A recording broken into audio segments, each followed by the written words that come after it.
They tell you that healing will make you kinder, calmer, more peaceful, and you believe it because it sounds beautiful. But from a deep reading of Carl Jung's psychology, that idea is a dangerous illusion. A truly healed empath does not become a softer, more pleasant version of who they were. What actually happens is far more unsettling for those around them. They become dangerous, not to innocent people, but to anyone who once tried to manipulate them, drain them, or weaponize their sensitivity against them.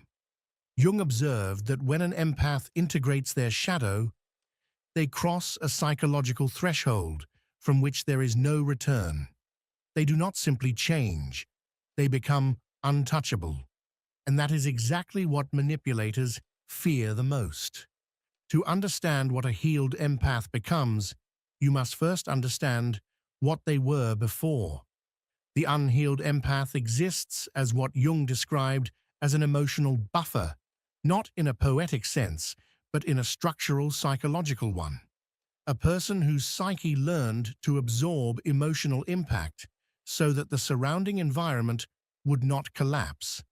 For years, sometimes beginning in early childhood, these individuals carried emotions that were never theirs to carry. The unexpressed rage of a father, the chronic sadness of a mother, the betrayal of a partner that was felt long before it could be proven, the passive hostility of co-workers disguised as concern. None of this was absorbed by choice. It was absorbed because the nervous system organized itself around a single function: anticipate and contain. Jung referred to this process as unconscious participation. You were not only feeling your own emotions, you were identified with the unconscious of those around you, their unlived shadows, their denied pain, their unresolved inner conflicts, all found expression through you. This is where the central distortion of the unhealed empath forms. They begin to believe that this burden is their purpose. Sensitivity becomes confused with responsibility. Understanding is mistaken for obligation. Seeing another person's pain is unconsciously equated with the need to fix it. Over time, an identity takes shape: the one who listens, the one who holds everything together, the one who understands even when they are being hurt. And while you were busy absorbing the darkness of others, your own shadow was pushed out of awareness. You did not set boundaries because boundaries felt cruel. You said yes because saying no triggered guilt. You stayed because leaving triggered fear. This process is not dramatic. It is slow, silent, almost invisible. Until one day, something devastating happens, and you realize that you are no longer there. The authentic self has been buried beneath layers of emotional adaptation. Jung saw this pattern clearly. These were not sick people. They were over-adapted people, drowning in a level of consciousness they were never meant to carry alone. And this distinction matters, because healing does not begin here. What begins here is rupture. Jung described this pattern not as abstract theory, but through direct clinical observation. These individuals did not arrive in therapy because of traditional pathology. They came because they could no longer inhabit the world in a normal way. In Jungian terms, they often corresponded to the introverted, intuitive type, individuals whose psychological perception was abnormally refined. They could enter a room, and before anyone spoke, they already knew who was lying, who was on the verge of collapse, and who was hiding resentment behind a polite smile. This level of perception did not bring peace. It brought exhaustion. Superficial conversations became unbearable because every mask was transparent. Stable relationships became difficult because people felt psychologically exposed in their presence. Here, Jung made a crucial distinction. He was not observing mental illness. He was observing what happens when the unconscious becomes too conscious, when perception becomes so differentiated that it stops being functional for ordinary social life. This is the paradox of the empath. The ability to see everything becomes the very thing that isolates them from everyone. This state cannot last. Sooner or later, something happens. Jung called it the breaking point, though that term is misleading because it is not a collapse. It's the shattering of an illusion. Almost always it takes the form of a betrayal, not just any betrayal, but the one that finally confirms what you always knew but refused to accept. The moment when your intuition is proven right at a cost so high that denial becomes impossible. This is where true healing begins, and it looks nothing like becoming nicer or more agreeable. It is the moment the empath withdraws their unconscious participation, the moment they reclaim the energy that was never meant to belong to anyone else. The shadow, once projected outward through endless tolerance and self-sacrifice, is pulled back into the self. Anger surfaces, clarity sharpens, boundaries appear, not as walls, but as facts. A healed empath does not explain themselves endlessly. They do not overgive to earn safety. They do not soften the truth to protect the comfort of others. Their presence becomes calm, precise, and deeply unsettling to those who thrived on their former self-erasure. This is why manipulators sense the change immediately. They feel it before a word is spoken. The emotional access is gone. The hooks no longer land. The guilt no longer works. Jung understood that integrating the shadow does not make a person darker. It makes them whole, and wholeness has weight. A healed empath is no longer an emotional sponge. They are a psychologically sovereign individual. They see clearly, feel deeply, and choose deliberately. Not everyone will like who they become, but for the first time, they belong to themselves. The person you trusted the most, the one you protected, the one for whom you absorbed pain for years, finally reveals themselves. Sometimes you discover they have been lying for a very long time. Sometimes you watch them destroy you while keeping a smile on their face. Sometimes you realize something even worse. You were never truly a person to them. You were a role, a function, something to be used rather than seen. And in that moment, something decisive happens. The empath does not break. The empath becomes lucid. This is not the point where sanity is lost. It is the point where doubt in one's own sanity finally disappears, because an uncomfortable truth surfaces. During all those years of emotional absorption, you were not merely surviving, you were learning. You were unconsciously studying patterns, cataloging behaviors, registering micro-expressions, noticing the subtle inconsistencies between words and actions, memorizing cycles of manipulation without ever realizing you were doing so. You saw everything. You understood everything. You simply never allowed yourself to use what you knew. Carl Jung observed that awakening does not arrive with fireworks or euphoria. It arrives as a cold, quiet, irreversible clarity. And once it arrives, perception does not turn off again. The empath who spent decades doubting their own perceptions suddenly stops doing that. The inner knowing that was suppressed for years in the name of peace becomes stronger than any external voice trying to deny it.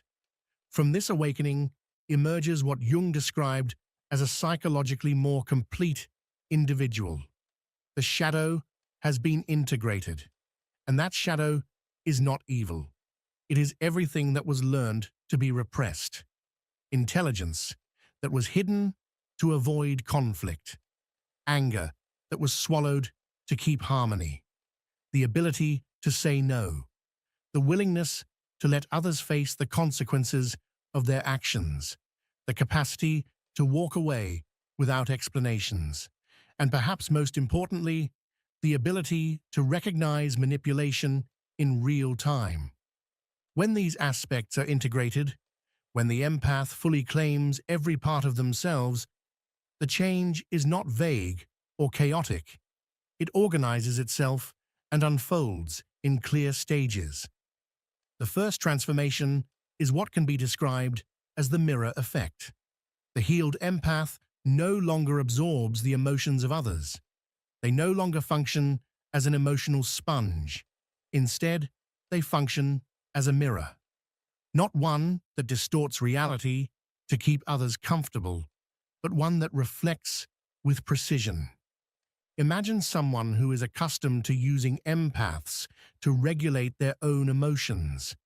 This person says something cruel, and in the past, the empath would absorb it without question. The insecurities would be projected, and the empath would carry the weight. But now, none of that works. The familiar tactics appear: guilt, psychological manipulation, contempt disguised as concern. And the healed empath does not react. They observe with clarity. And in that calm observation, the other person sees themselves. Not the mask, but the real version beneath it. Insecure, desperate, manipulative. That is what becomes unbearable. Because the empath does not attack, does not accuse, does not explain. They simply hold the mirror. And as always happens when someone unconscious is confronted with their own reflection, they do not attack the truth. They attack the mirror. They call the empath cold, selfish, overly sensitive. They say you are no longer the person you used to be. And the empath simply smiles because they know exactly what is happening. They have seen this pattern too many times. The mirror effect disarms manipulators because it removes their greatest weapon, the empath's tendency to doubt their own perception. The healed empath trusts what they see, and that grounded certainty is devastating to anyone trying to distort reality. Jung observed this phenomenon in his clinical work. When empaths stopped questioning their intuition, they became immune to the tactics that had controlled them for years. Power dissolves the moment the victim stops doubting their own experience. Guilt-based manipulation fails when there is no longer a willingness to carry shame that was never yours to begin with. The second transformation is selective empathy. This phase confuses others the most because they expect the healed empath to either remain open to everyone or to shut down completely. Neither happens. The unhealed empath was an open door. Any emotion could enter, any demand, any crisis. Closing that door once felt cruel. The healed empath does not close it. They transform it. Now there is a threshold, and there is a guardian. That guardian is ruthless about one thing: energy. This is where selective empathy emerges. The healed empath is still capable of deep compassion, still able to hold pain. But now, they choose. They choose who is granted access. They decide which battles deserve their energy, when to engage, and when to withdraw. And they do so without guilt, without explanations, without justification. With those who act with integrity, the empath becomes a safe oasis, present, grounded, nourishing. But for manipulators, emotional vampires, and those who refuse to do their own inner work, the empath becomes a fortress, silent, unavailable, unmovable. And for the first time, that is not a defense. It is simply truth, in its most solid form. It no longer responds to performative tears. It does not react to anger engineered to dominate. And it is no longer impressed by sad stories used as emotional currency. This shift is essential. What once passed for kindness was often nothing more than self-erasure, avoiding conflict, maintaining harmony, and absorbing discomfort so others would not have to face it. That version of kindness required silence, endurance, and constant self-betrayal. True compassion is something entirely different. It is not passive, and it is not soft in the way people expect. Real compassion means doing what is necessary even when it feels uncomfortable, even when it disrupts familiar dynamics. The healed empath stops being nice and becomes genuinely kind enough to allow others to face the natural consequences of their choices, kind enough to stop enabling dysfunction, kind enough to say no without explaining, justifying, or apologizing. This is what makes this phase so powerful. The selectivity of the healed empath is not rooted in judgment or superiority. It is rooted in something far more refined: pattern recognition. Over time, they have observed how certain personality types operate, how manipulation unfolds, how relationships built on control, guilt, or emotional leverage inevitably progress. They no longer guess. They recognize trajectories. They can anticipate outcomes because they have witnessed the same cycles repeat again and again. The healed empath does not need months or years to determine whether someone is genuine. It becomes apparent within a few interactions, not through mysticism, intuition divorced from reality, or blind belief, but through data, through an unconscious database that has been collecting information across an entire lifetime. This naturally leads into the third phase, strategic omniscience. It is a stage that unsettles people, even frightens them, once it is truly understood. Because the healed empath develops a capacity that most people never fully access: the precise detection of deception, not as a supernatural gift, but as a byproduct of survival. When you spend years in survival mode, when your emotional safety and sometimes your physical safety depend on reading the environment accurately, the mind adapts. Missing a subtle change in tone could mean chaos. Overlooking a contradiction could lead to real consequences. As a result, the brain does not develop empathy alone. It develops structure. It builds an internal system. It creates a living archive.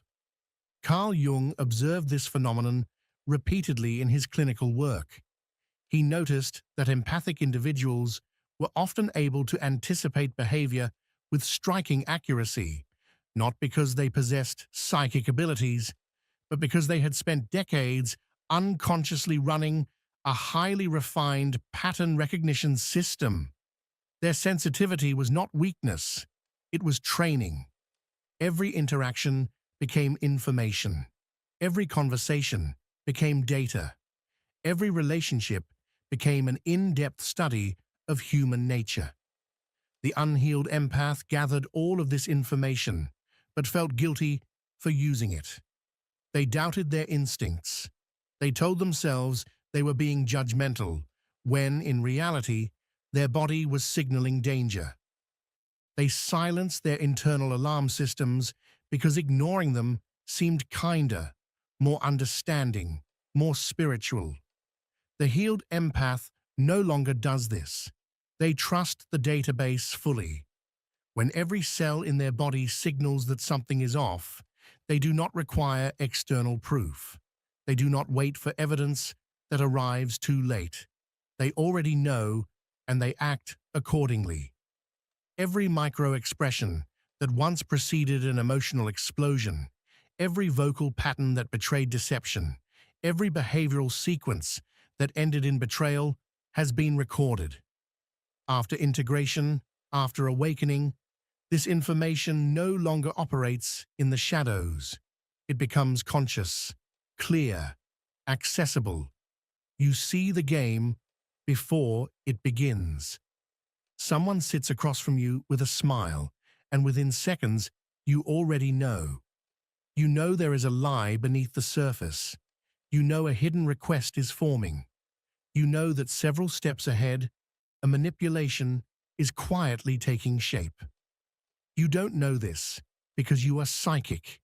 You know it because you have seen this pattern too many times before, in too many faces, in too many conversations that followed the same invisible script. Subtle signals give it away. Micro-expressions never lie, and neither do behavioral sequences. This is what Carl Jung was pointing to when he spoke about differentiated perception. The healed empath does not simply feel more. They process emotional and psychological information at a depth most people never reach. Their mind operates within a framework that took years of observation, pain, reflection, and integration to build. What now feels instantaneous is the result of long inner work.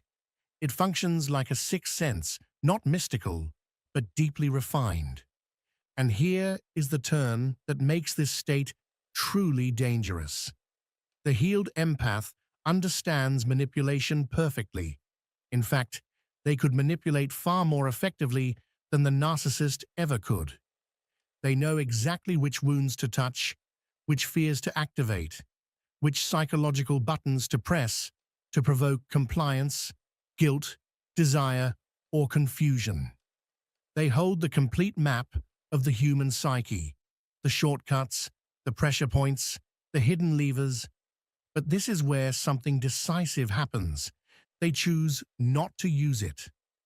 Carl Jung observed this distinction with remarkable clinical precision. He understood that the difference between the empath who becomes dangerous and the empath who becomes whole is not a matter of ability, but of conscious choice. The healed empath recognizes an uncomfortable truth. Their understanding of human psychology gives them an unfair advantage in almost any interaction. They see the shortcuts clearly. They know how easily they could bend situations in their favor. And yet, they deliberately refrain, not out of weakness, but out of strength. Jung referred to this as moral courage, because it is easy to be good when you lack the capacity for harm. The true challenge is to possess both, to fully integrate the ability to wound and the capacity to heal, and still choose, again and again, not to cross that line. This restraint is not passive. It is an active, disciplined stance rooted in self-mastery. Here emerges the Jungian figure of the individuated person, someone who has integrated light and shadow, compassion and precision, gentleness and ferocity, someone fully capable of causing damage, yet consciously deciding not to do so. This is why the healed empath does not compete with the manipulator. They do not attempt to win the psychological chess match. They are no longer interested in proving superiority or gaining control. They are playing an entirely different game. They are not trying to control you. They are trying to preserve their peace.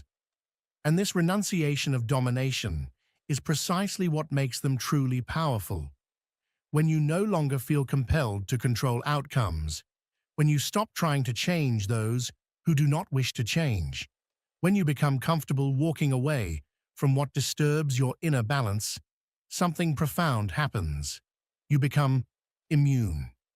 Immune to guilt, immune to manipulation, immune to the chaos that once pulled you under. The manipulator depends on your reaction, on your emotional availability, on your need to explain, justify, or fix. The healed empath needs nothing. And within that imbalance lies all the power. This is the climax of transformation. Because the presence of a healed empath forces everyone else to make a choice, evolve, or lose access to them entirely. Their mere presence creates a domino effect. Relationships either evolve or reveal themselves. Family dynamics built on appeasement and emotional labor begin to collapse, not because the empath destroys anything, but because they stop being the pillar that was holding a dysfunctional structure together. When the person who absorbed all the tension steps away, the entire system is forced to reorganize itself. And for those who benefited from that dysfunction, this is unbearable. The alcoholic no longer has someone to clean up the emotional wreckage. The codependent no longer has a free therapist. The narcissist can no longer control through guilt. The energy vampire no longer has a place to dump their chaos. The empath who allowed all of this no longer exists. In their place stands someone who loves themselves more than they need to maintain a false peace. Some people step forward, witness the transformation of the healed empath, and feel challenged by it. They begin their own inner work, respect the new boundaries, and value authenticity. These relationships do not merely survive, they deepen. Others react in the opposite way. They intensify, become enraged, collapse into victimhood. They need to turn the empath into the problem, because if the empath is the problem, they don't have to change. And this is where the true power of the healed empath reveals itself. They do not defend themselves. They do not explain. They do not try to convince anyone of their worth. They observe. They watch how each person reveals themselves through their reactions, and they decide accordingly, not from anger, not from bitterness, from clarity. Jung described this as conscious participation, not reacting from fantasy, but relating to reality exactly as it is. The healed empath stops loving potential, stops investing in the hope that others will change, stops sacrificing themselves for connections that drain instead of nourish. And something decisive happens. They become capable of loving deeply because they are no longer afraid of loss. They can let go of anyone who does not align with their truth, and that freedom makes them magnetic to healthy people and intolerable to toxic dynamics. Jung wrote extensively about this process. He called it psychological alchemy, the transformation of the wounded healer into a whole individual, someone who descended into the darkness, integrated what was found there, and emerged transformed. Because the final truth Jung uncovered is this: the greatest gift of the healed empath is not their ability to absorb pain, it is their very existence, living proof that integration is possible, that one can feel deeply without losing boundaries, that one can see the worst in human nature and still choose compassion. Your sensitivity was never a weakness, it was power without direction. Every betrayal, every wound, every moment of confusion was not destroying you, it was training you. The goal was never to stop feeling, it was to learn how to feel consciously. This is what Jung called individuation, not perfection, not invulnerability, but wholeness, holding both light and shadow, softness and steel, compassion and the ability to walk away without guilt. You are not too much for this world. You are exactly what this level of consciousness requires. Someone capable of holding darkness without being consumed by it. The unhealed empath asks, why does this keep happening to me? The healed empath knows, you cannot go back. That version of you was unconscious. This version is lucid, integrated, sovereign. And that is why it feels dangerous. Not to healthy people, but to anyone who mistakes empathy for weakness. To anyone who believes they can manipulate you. To anyone who tries to use you. Because the healed empath does not argue, does not justify, does not defend. They observe, they understand, and they leave. No drama, No explanations. The door closes so quietly, it is barely heard. This is what a healed empath truly becomes. Not nicer, but more whole. Unmovable in their boundaries. Untouchable by guilt.